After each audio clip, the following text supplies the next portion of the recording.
Kalau ada orang bilang, alah cinta-cintaan terus, hidup ini yang penting punya uang, yang penting punya jabatan. Adam itu sudah di surga, apa saja ada, apa yang dia inginkan ada.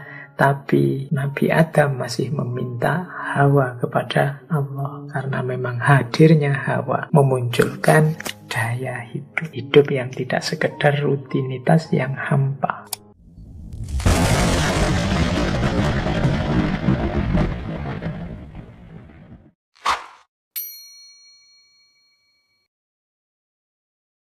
Assalamualaikum warahmatullahi wabarakatuh. Bismillahirrahmanirrahim.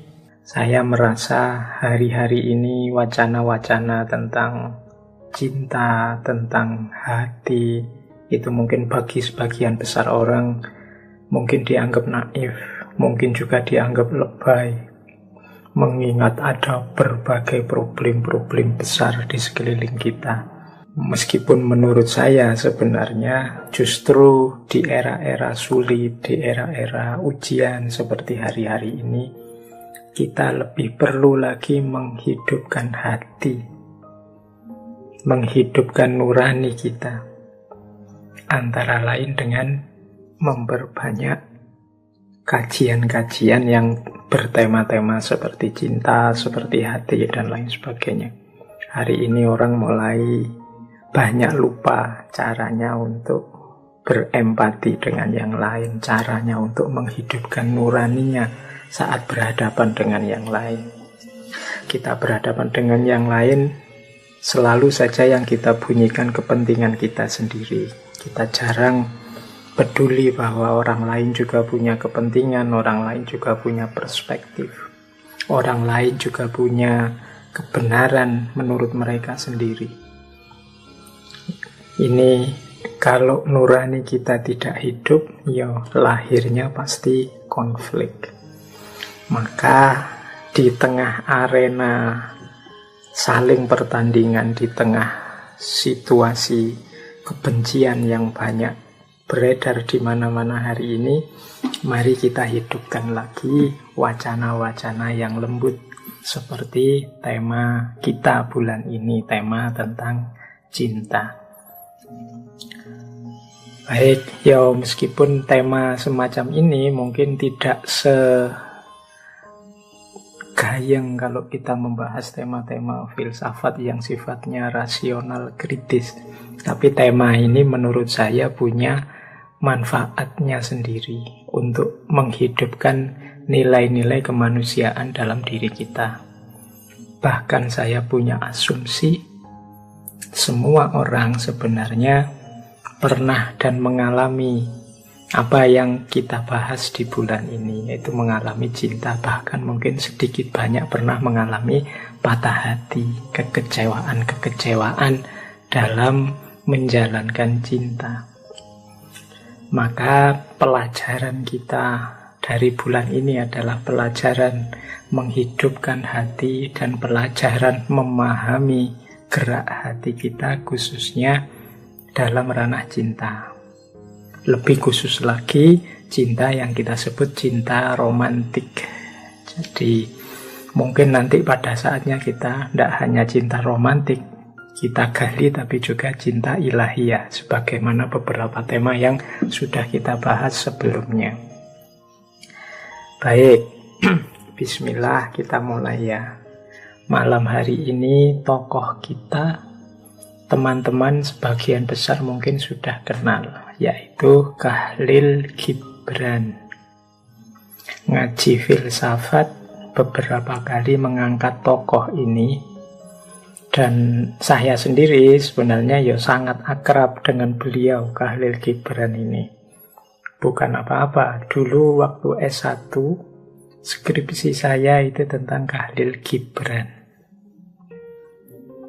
Mungkin teman-teman sudah membaca skripsi saya karena skripsi itu oleh teman-teman MJS diterbitkan dengan judul Dunia Cinta Filosofis Khalil Gibran. Jadi makanya tadi saya bilang saya agak akrab dengan tokoh ini, karena sejak muda saya menggali pikiran-pikiran tokoh ini dari berbagai tulisannya yang menurut saya luar biasa.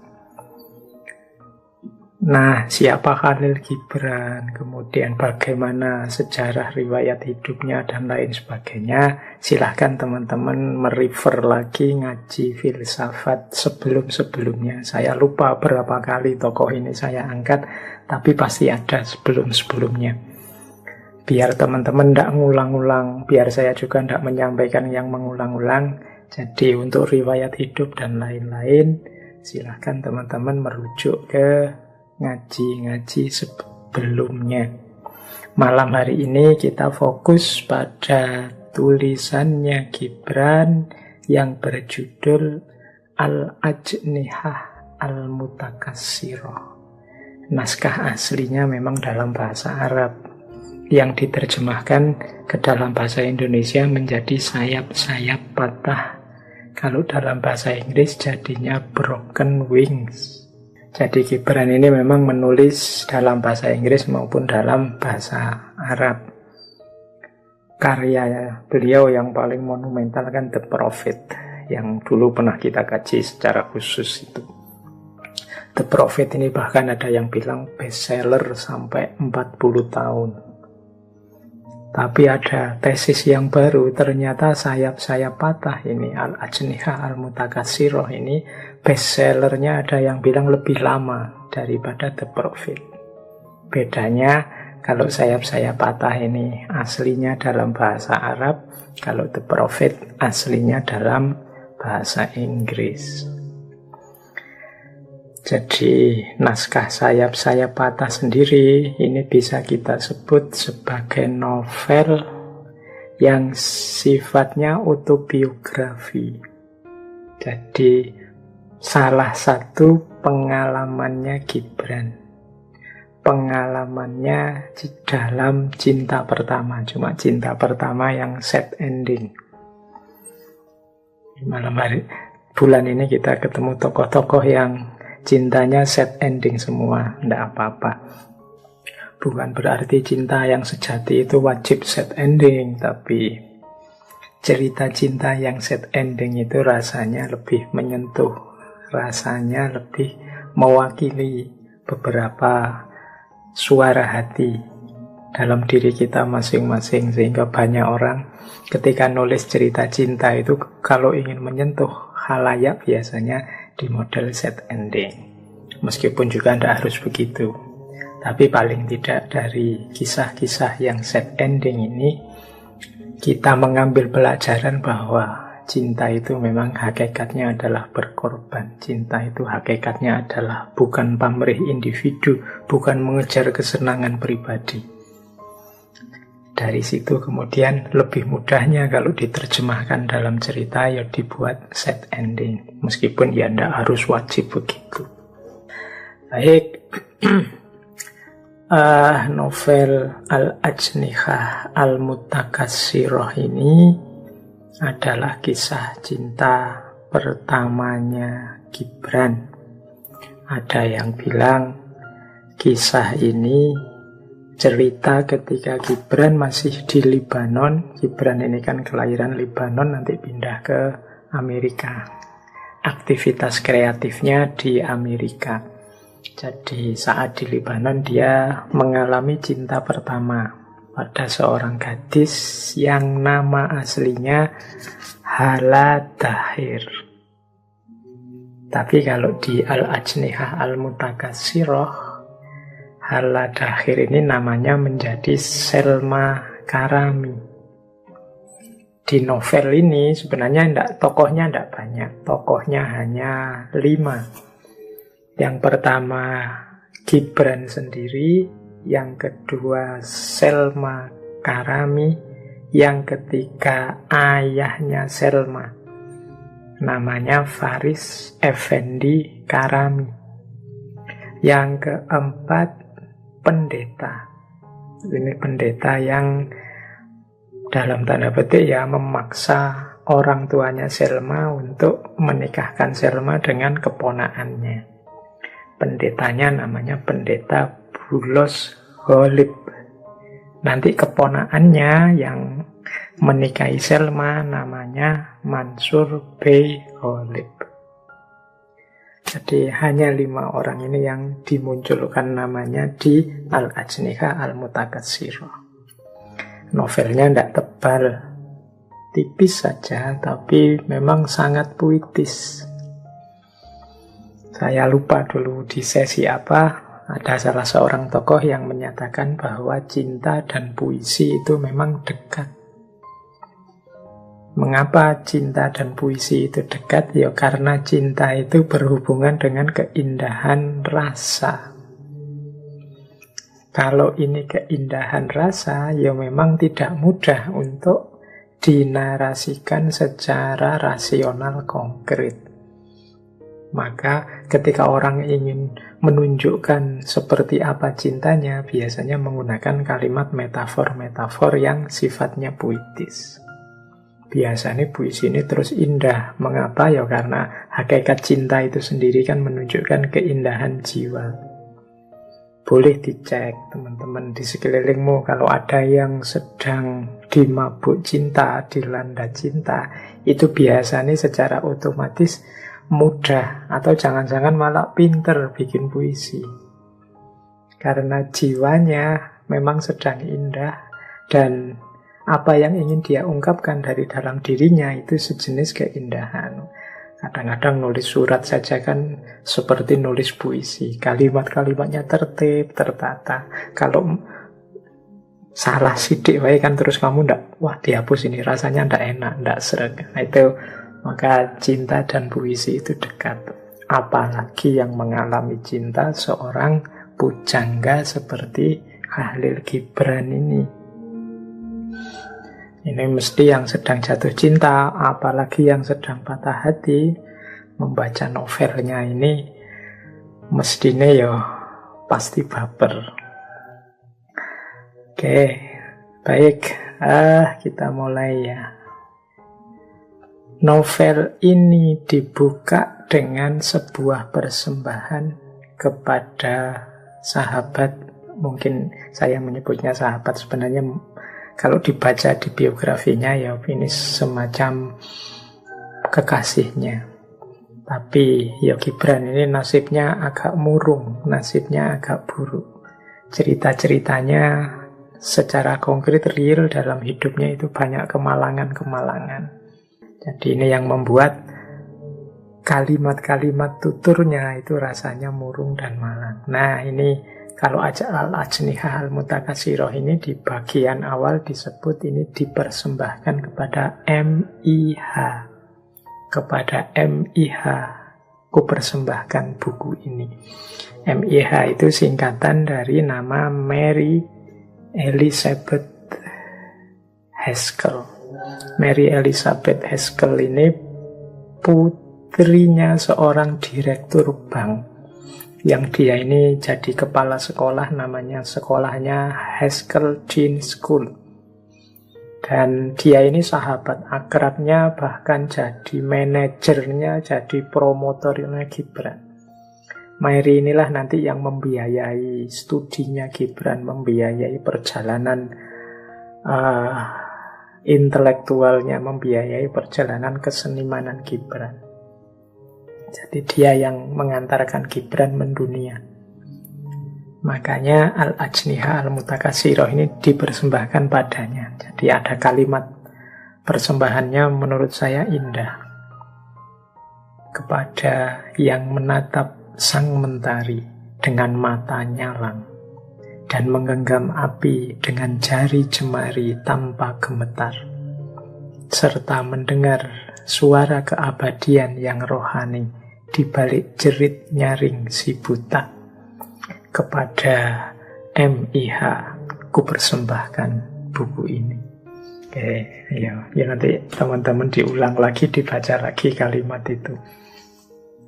Jadi kalimat persembahan yang indah. Baik, bismillah, kita mulai. Ini monggo teman-teman disiapkan ubur rampinya untuk ngaji malam hari ini. Mungkin lebih cepat ngantuknya, lebih cepat tidurnya, karena kita ketemu banyak sekali kalimat-kalimat puitis. Wong tema-tema biasa saja kita ngantuk ya ngaji, berpikir apalagi malam hari ini kita temanya agak tema sastra yang puitis. Baik, ya nanti ada beberapa pelajaran yang saya garis bawahi dari Al-Ajniha Al-Mutakassiroh ini. Yang pertama pastinya pelajaran tentang cinta. Nanti sebagian besar sebenarnya menurut saya yang menarik dari novelnya Gibran ini adalah pandangannya tentang perempuan. Kedahsyatannya, kekuatannya, kelembutannya, dan lain sebagainya. Dan tentunya beberapa tema-tema yang lain.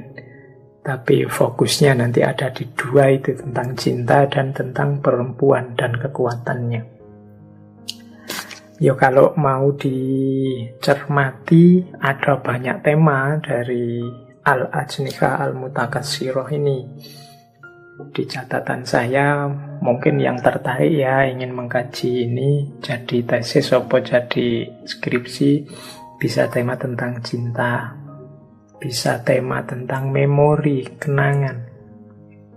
Jangan lupa menurut saya makhluk paling indah dalam cinta itu kenangan. Kalau teman-teman yang pernah jatuh cinta atau pernah patah hati atau sedang LDR-an itu akan tahu betapa berharganya sekaligus betapa indahnya, bahkan juga sekaligus betapa menyiksanya yang namanya kenangan. Kadang-kadang jauh lebih indah daripada kenyataan.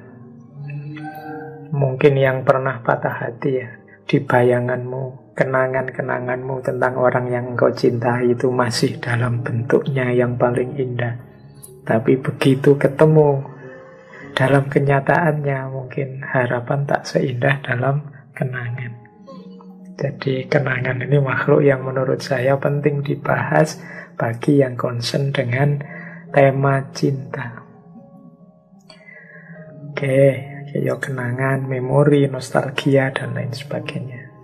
Mengapa reuni itu rasanya kok indah, jauh lebih menyenangkan daripada pas kita ngalami langsung, pas sekolah langsung atau pas kuliah langsung, itu rasanya beda kan kayak reuni. Karena dalam reuni itu biasanya kita menghidupkan kenangan-kenangan. Jadi kalau kita sedang reuni kan misalnya ketemu teman kita siapa, itu kan yang bunyi di kepala kita, teman kita ini dulu begini loh. Jadi yang bunyi itu kenangannya. Makanya terus kita betapa gembira, betapa teriak-teriak, padahal mungkin dulu kita ada ndak senengnya, ada kasus apa sama dia. Tapi ya kenangan memang indah. Kemudian di novel ini juga ada keheningan. Ini menarik, Gibran ini dalam banyak interaksinya dengan tokoh-tokoh di novel ini itu tidak banyak kata-kata. Kalau banyak novel itu kan biasanya ada kata siapa, bla bla bla bla, menurut siapa, kata-kata. Tapi ini dalam keheningan. Jadi dalam diam, dalam suara hati. Jadi di situ nanti akan kita lihat betapa suara hati, betapa keheningan itu jauh lebih dahsyat kekuatannya daripada kata-kata. Sekedar tatapan mata, sekedar duduk berdua, sekedar sendirian di malam hari, itu kan keheningan-keheningan. Tapi maknanya jauh lebih dalam daripada kata-kata.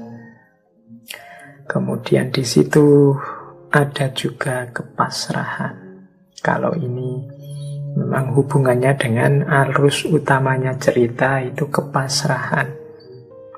Kepasrahannya seorang Selma Karami yang dipaksa menikah.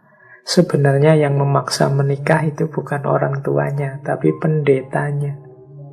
Orang tuanya tidak akan berani membantah pendeta, membantah tokoh agama. Kalau yang merintah sudah tokoh agamanya, susah bantahnya karena tokoh agama ini dipandang yang punya otoritas tidak hanya dunia tapi juga akhirat. Nah, mau tidak mau karena yang memerintah pendetanya, tokoh agamanya, Ya, Selma terpaksa pasrah meskipun menikah dengan orang yang tidak dia cintai. Dan suaminya juga sebenarnya tidak mencintai Selma. Yang dia cintai hanya kekayaan orang tuanya. Jadi karena melihat Selma ini anaknya orang kaya, dia mengincar kekayaannya. Kalau status sosial dia sudah punya, yaitu keponakannya pendeta. Tinggal kekayaan, maka kekayaan itu dia mengincar ayahnya Selma. Faris Effendi, ayahnya Selma, itu sebenarnya ngerti bahwa ini sebenarnya anakku tidak cinta sama dia, dia juga tidak cinta sama anakku, tapi kalau membantah perintahnya pendeta bisa dimusuhi semua orang. Mungkin bisa dianggap penistaan seperti hari ini ya. Mungkin bisa dianggap melecehkan agama dan lain sebagainya. Maka mau tidak mau pasrah. Dan pastinya dengan model kepasrahan semacam itu ada tema lagi yang tidak boleh kita lewatkan, yaitu tema penderitaan. Jadi bagaimana karena yang berjalan adalah yang tidak diinginkan oleh semuanya, baik oleh ayahnya, oleh Selma, oleh Gibran, bahkan mungkin juga oleh keponakannya pendeta. Yang terjadi ya semuanya tidak nyaman, semuanya menderita. Baik, itu gambaran dari kisah dalam Sayap-Sayap Patah. Ada beberapa tema. Oke, sekarang kita belajar ada wawasan-wawasan baru apa sih dari novel ini yang mungkin nambah pemahaman kita semua tentang tema-tema tadi. Baik, ambil nafas sebentar, kita mulai. Bismillah. Al-ajnihah al-mutakatsirah. Ini pastinya saya potong-potong sesuai gaya ngaji filsafat ya, yang ingin mendalami secara runtut ceritanya dari awal sampai akhir ya silahkan dibaca sendiri. Sekarang Broken Wing, Sayap-Sayap Patah, Al-Ajnihah al-Mutakatsirah ini sudah bisa teman-teman temukan gratis online. Meskipun yang mau membeli bukunya juga ada. Bismillah, kita mulai. Saya awali dari cinta. Ada beberapa wawasan tentang cinta, beberapa insight yang menurut saya menarik dari novel ini tentang cinta. Yang pertama adalah tentang cinta pertama. Gibran dalam novel itu menjelaskan bahwa setiap orang muda pasti teringat cinta pertamanya dan mencoba menangkap kembali hari-hari yang asing itu, yang kenangannya mengubah perasaan di relung hatinya dan membuatnya begitu bahagia di balik segala kepahitan misterinya.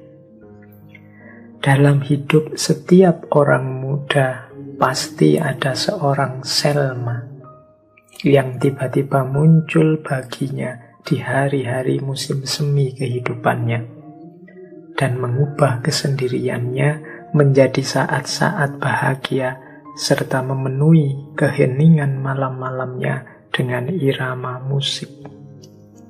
Jadi ini Gibran mengasumsikan tidak ada orang yang tidak mengalami cinta pertama di masa mudanya. Ya, ini saya tidak perlu menjelaskan. Ayo teman-teman direnungi sendiri. Ayo perjalanan hidupnya selama ini. Siapakah cinta pertamanya teman-teman atau bapak ibu yang mungkin mendengarkan? Pasti punya, pasti ada cinta pertama itu. Yang seperti saya bilang tadi, dia hidup dengan sangat indah dalam kenangan kita. Yang kita ingin kembali lagi ke sana. Kalau bisa, balik lagi ke masa itu. Kita ingin mengalami rasa yang sama, yang membuat kita begitu bahagia saat itu. Ya, jadi ini menurut saya wawasan pertama, karena ini ada di bagian-bagian awalnya novel, Yang diceritakan oleh Gibran di novel ini kan juga pengalaman cinta pertamanya. Boleh kalau teman-teman tertarik, ayo tulislah pengalaman cinta pertamamu masing-masing. Sebagian besar mungkin sad ending karena tidak nyambung, tidak seperti yang diharapkan. Tapi mungkin juga ada yang begitu cinta pertama langsung klik, langsung nyambung sampai nikah, sampai sekarang. Ya alhamdulillah. Tapi yang tidak nyambung, yang cinta pertamanya tidak sukses, ya tidak apa-apa. Alhamdulillah juga punya banyak pengalaman. Punya banyak pengalaman kan banyak pengetahuan. Semakin banyak pengalaman semakin dewasa. Tapi pelajaran berharga dari cinta pertama menunjukkan bahwa cinta itu memang indah. Bahwa cinta itu memang fitrah. Jadi cirinya manusia. Ya mengapa ada yang sukses, mengapa ada yang tidak? Ya karena manusia itu bukan seperti binatang. Kalau binatang ya tertarik, seneng, langsung nyambung, dipaksa, setelah itu bubar, tidak apa-apa. Tapi manusia itu kan ada norma, ada nilai-nilai. Indahnya di situ. Jadi pelajaran pertama cinta adalah cinta pertama. Baik, kita lanjutkan. Nah, apa sih indahnya cinta? Kata Gibran, cinta itu adalah daya kehidupan. Disitulah lahirnya makna hidup. Kalimat di novel itu bunyinya begini: hidupku adalah sebuah koma, hampa bagai kehidupan Adam dalam surga. Ketika aku melihat Selma berdiri di depanku seperti seberkas cahaya. Dia adalah Hawa dari jantung hatiku yang memenuhinya dengan segala rahasia dan berbagai keajaiban, serta membuat aku memahami makna kehidupan. Jadi, kata Gibran, hidupku itu belum titik. Hidupku itu masih koma sebelum ketemu Selma. Sebagaimana Adam yang tidak lengkap hidupnya sebelum ketemu Hawa. Kehadiran Hawa lah yang menyalakan hidup Adam, yang membuat Adam bergairah, bersemangat, punya daya menjalani kehidupan dengan gembira. Kehadiran Hawa lah, kehadiran Selma lah, kan gitu. Hadirnya Selma membuat hidup yang semula koma sekarang titik.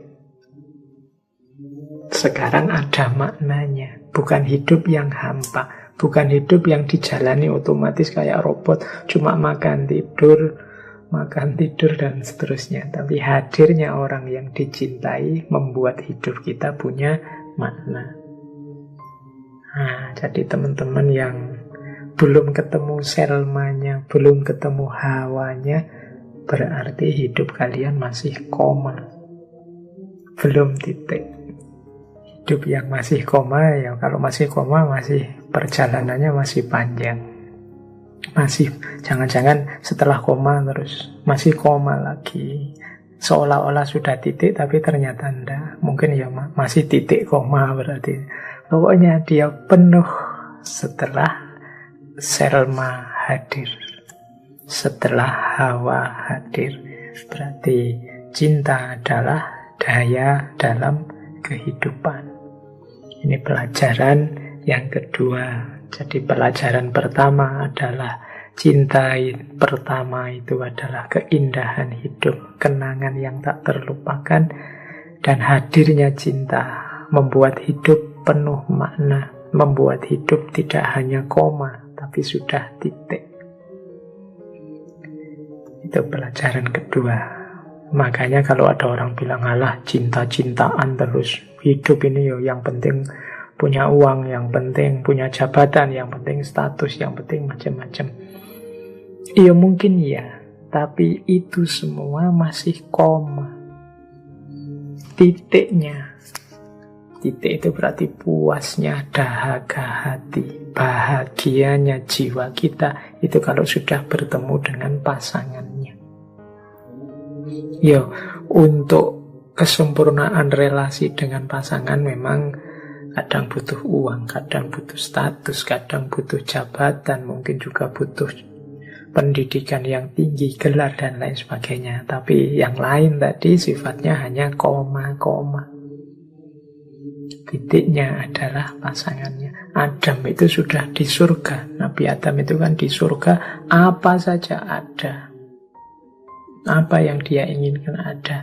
Tapi Nabi Adam masih meminta Hawa kepada Allah. Karena memang hadirnya Hawa memunculkan daya hidup. Hidup yang tidak sekedar rutinitas yang hampa. Hidup yang tidak koma, tapi hidup yang sudah titik. Jadi mari kita membuat hidup kita ini titik. Apalagi yang seperti saya bilang tadi, kalau hari ini berseliweran di sekeliling kita hanya kebencian demi kebencian, hanya perselisihan demi perselisihan, ya kita lebih jauh lagi, mungkin koma saja belum. Koma itu kan berhenti sejenak, tapi belum tuntas, belum titik. Tapi dalam kebencian, dalam perselisihan, dalam macam-macam masalah yang ruwet di sekeliling kita, itu berarti koma saja belum kita. Masih sangat banyak yang perlu kita perbaiki ternyata dalam hidup. Untuk memberi makna, apalagi karena menjalani saja kita masih pontang-panting, apalagi memberi makna. Jadi ternyata memang kita perlu lebih banyak belajar lagi untuk mengelola hidup ini. Baik, saya lanjutkan. Oke, ya. Boleh nanti kalau yang pinter bikin puisi ya. Kalau sedang jatuh cinta, bilang ke pasangannya, engkau adalah titik dalam hidupku.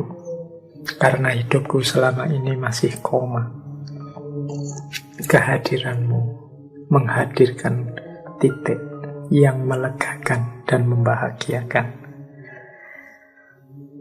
Oke, ya nanti mesti pasanganmu terus membalas salah gombal. Yuk kita lanjutkan. Ada pelajaran cinta apa lagi dari Gibran?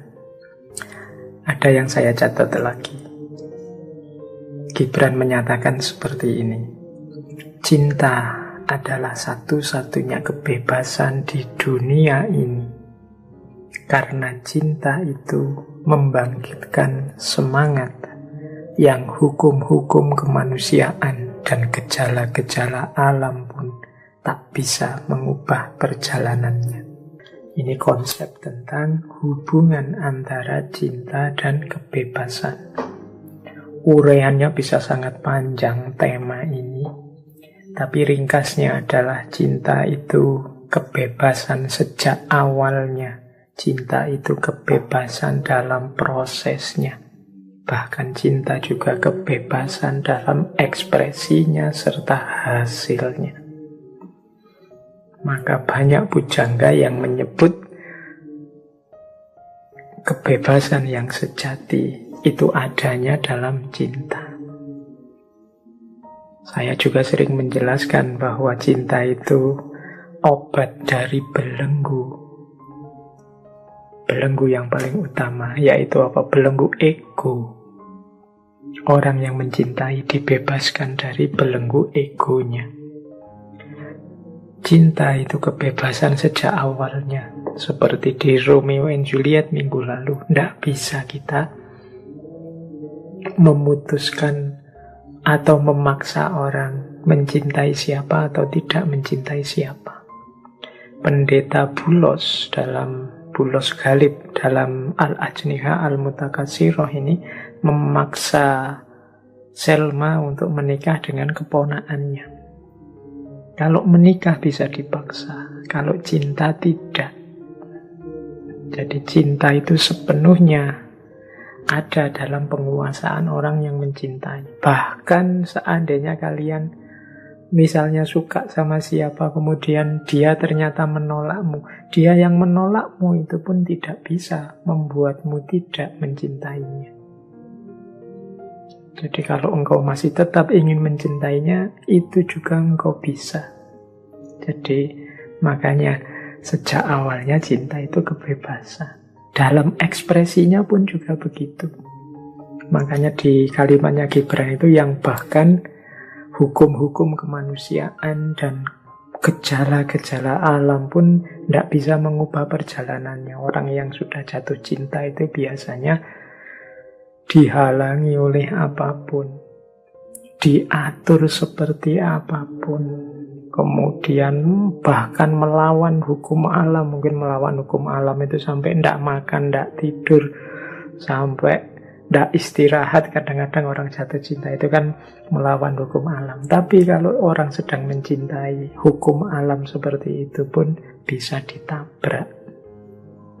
Kalau tidak sedang mencintai, mungkin jam 10 malam, 11 malam kita sudah ngantuk tidur. Tapi kalau pas ngobrol dengan yang kita cintai, sampai jam 3 subuh mungkin masih betah. Kadang cuma chat di WA, sudah tidur belum? I miss you, nanti balas lagi I miss you, bolak-balik sampai bolak-balik. Itu kan melawan gejala alam biasanya. Orang sudah tidur, dia tidak jadi tidur. Bahkan kalau ngobrol bisa sampai subuh. Itu gejala alam. Bisa ditabrak, apalagi hukum-hukum kemanusiaan. Aturan-aturan budaya. Itu bisa dengan mudah ditabrak oleh para pecinta. Maka dari cinta akan mencari jalannya sendiri. Cinta akan mencari orang yang dia cintai, tanpa harus terlalu peduli dengan hukum kemanusiaan dan gejala alam. Jadi di titik inilah Gibran melihat bahwa dalam cinta ada muatan kebebasan. Maka cinta ini bisa jadi kekuatan membangun yang luar biasa bagi peradaban. Namun kalau tidak hati-hati, salah mengelola, dia juga bisa jadi kekuatan menghancurkan yang sangat dahsyat bagi peradaban dan budaya manusia. Karena dia energi yang luar biasa, daya hidup yang luar biasa. Kalau tidak dikelola dengan baik, mungkin kita bisa terpeleset. Jadi paling tidak malam hari ini kita belajar karakter-karakternya. Oke, ada lagi ini pelajaran dari Gibran. Selain kebebasan apa? Air mata. Kata Gibran, cinta yang dibasuh oleh air mata akan tetap murni dan indah senantiasa. Jadi mungkin ini ya salah satu tadi alasan mengapa sih banyak sekali kisah-kisah cinta yang dahsyat, yang populer, yang agung itu akhirnya sad ending. Sad ending itu berakhir tidak bahagia. Sebagian besar bahkan berakhir tragis. Saling meninggal, masing-masing mati karena cinta. Nah, katanya Gibran memang cinta itu kalau bertabur air mata, biasanya tetap murni dan indah. Mengapa? Ya karena dalam tantangan, dalam ujian, ketika ada banyak masalah, cinta itu akan menguatkan para pecinta. Situasi-situasi sulit ini akan semakin menguatkan cinta. Situasi sulit itu sebenarnya tidak hanya berhubungan dengan cinta, tapi mungkin teman-teman mengalami hidup susah dengan siapa, dalam hal apa, itu biasanya kenangannya jauh lebih indah, lebih murni. Mungkin tidak harus dengan lawan jenis, dengan teman misalnya. Pernah sama-sama mengalami kesulitan berdua dengan temanku yang ini. Itu kan pengalamannya lebih berkesan. Jadi lebih terkenang. Saya bilang tadi, kenangan itu sifatnya indah. Boleh teman-teman merenung, mungkin pengalaman zaman sekolah, pengalaman zaman, kalau yang selesai kuliah, zaman kuliah dulu, zaman itu biasanya yang lebih terkenang, yang lebih tersisa dalam diri kita itu pengalaman-pengalaman sulit. mungkin pengalaman dimarahi guru, dihukum BB, atau ini kan pengalaman waktu ngalami itu nangis-nangis, tapi sekarang pengalaman itu membuat kita tersenyum. Dia jadi pengalaman yang indah. Itu kan pengalaman biasa sehari-hari, apalagi pengalaman cinta yang kalau dia bertabur air mata, banyak sekali kesulitan. Melenyapkan itu akan sangat sulit karena dia sangat murni dan indah sifatnya. Ini yang mengalami patah hati, yang mengalami mungkin pernah putus, itu bisa memahami kalimatnya Gibran ini. Cinta yang dibasuh air mata akan tetap murni dan indah senantiasa. Oke, semoga tidak ada tanya pada saya ya Pak Faiz bisa menjelaskan gitu. Jangan-jangan pernah ngalami juga. Oke, ya ini jawabnya susah. Biarlah kenangan yang indah tetap saya miliki sendiri. Teman-teman juga silahkan dinikmati, dimiliki sendiri kenangan indahnya masing-masing. Ya kalau pinter kayak Gibran, nulislah buku, nulislah risalah, nulislah novel tentang indahnya cintamu. Jadi saya itu 2 kali punya 2 naskah buku yang berhubungan dengan cinta. Yang pertama saya sebut tadi ya, dari skripsinya Khalil Gibran tentang filsafat cinta. Yang kedua judulnya Risalah Patah Hati. Tuh, teman-teman mungkin beberapa sudah pegang buku itu buku lama. Terbit sekitar, saya lupa 2005 atau berapa, saya lupa itu. Nah itu jawabannya, silahkan disimpulkan sendiri.